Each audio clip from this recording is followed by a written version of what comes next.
साथियों अस्सलाम वालेकुम वरहमतुल्लाहि वबरकातुहू। आपको जायका लज़्ज़त चैनल में वेलकम किया जाता है। साथियों, आज हम बनाने जा रहे हैं चिकन की गर्दन, जिसको अंग्रेज़ी में नेक बोला जाता है। साथियों, ये बहुत ज़बरदस्त शोरबा बनता है इसका, और खाने में मज़ेदार और जायकेदार होता है। तो आप भी ज़रूर ट्राई कीजिएगा, अपनी फैमिली को खिलाइएगा, बच्चों को खिलाइएगा। तो आइए साथियों, हम आपको बताते हैं कि इस हांडी के लिए आपको कौन कौन सा मसाला चाहिए होगा।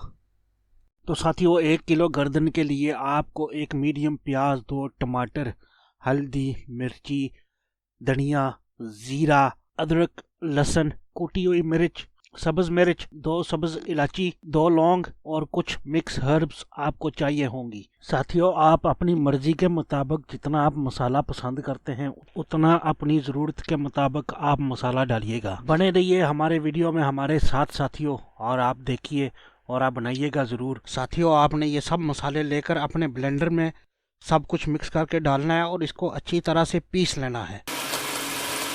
साथियों, सबसे पहले इनको उबाल कर आपने इनकी जो चर्बी है वो गाल कर वो पानी आपने खारिज कर देना है। फिर एक बार धोकर दोबारा हांडी में डाल देना है। साथियों, 1 कप ऑयल का लेकर आपने डालकर खूब इनको भूनना है और अच्छी तरह से इनको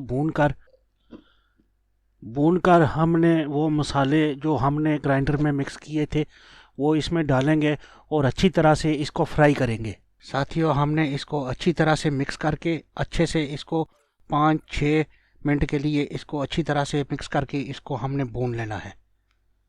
तो साथियों, आप देख सकते हैं कि हमारा चिकन जो है वो अच्छी तरह से भून चुका हुआ है, मसाला भी अच्छी तरह से भून चुका हुआ है और तेल जो है वो आहिस्ता आहिस्ता वो सेपरेट हो रहा है।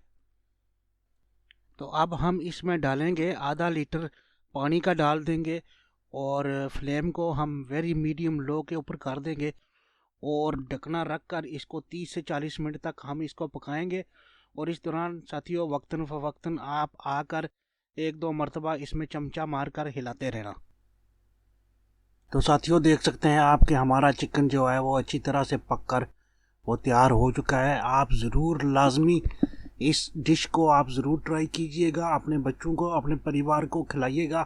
ये बहुत ज़बरदस्त डिश है और अच्छी तरह से वो इसका शरबा बनता है। लेकिन ये है कि इसको मीडियम लो हीट के ऊपर आपने पकाना है ताकि वो हड्डी का जो रोगन वगैरह होता है, जो जूसूस वो उसमें वो अच्छी तरह से वो निकल कर वो पक जाए।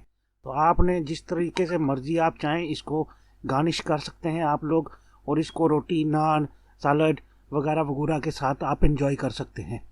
तो अल्लाह ताला आप सब लोगों को इज़्ज़त से नवाजे। Thank you for watching.